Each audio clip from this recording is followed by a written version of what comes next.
আরে কি কস না কস বেটা, কিডনি বেচে ব্যবসা করুম নাকি? কে সমস্যা কি? আমি যে একটা কিডনি বেচছি, কত টাকা পাইছি, এখন ব্যবসা বাণিজ্য করবো। ভাই বুদ্ধিটা কিন্তু ভালো। কিডনি বেচা যদি ব্যবসা বাণিজ্য করা যায়, বিয়া শাদী করা যায়, খারাপ কি?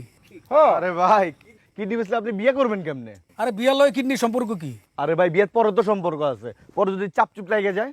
ওই গ্রামে বুথ, তুই কিছু জানস? কত মানুষ একটা কিডনি দিয়ে চলতেছে, বিদেশে টাকা পয়সা দরকার হইলে কিডনি চালায়। হ্যাঁ আমি গেরাম মেহবুত, আপনি তো সব জানেন, আপনি তো ডাক্তার। আচ্ছা কিডনি আমি বেচুম, কিন্তু টাকা পাবো কত? আমি একটা কিডনি বেচছি, ক্যাশ 7 লাখ টাকা পাইছি।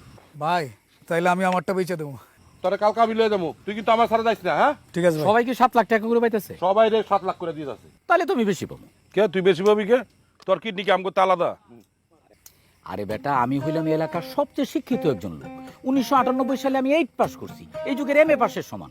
একজন শিক্ষিত লোকের কিডনি আর এই গামজুটির কিডনির দাম তো সমান না। একজন এমএ পাস লোকের কিডনির দাম আলাদা হইব না? আরে ভাই বুঝেন নাই, হ্যাঁ কিডনিও তো শিক্ষিত।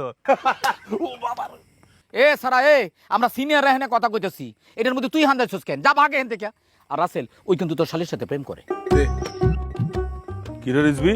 আরে রাসেল ভাই, বল্টু ভাই, আপনি না শয়তান একটা লোক। কোন কথা কই লইয়া গেছেন? নাড়া মানুষ যে শয়তান হয় এটার প্রমাণ আপনি। রাসেল ওই আমার নাড়া কইছে, ওই শুধু তোর শালীর সাথে প্রেম করে না, ঝুপে চাপে লয়ে যায়। এ বেটা, তোর মুখে না কোনো কথাই বাজে না।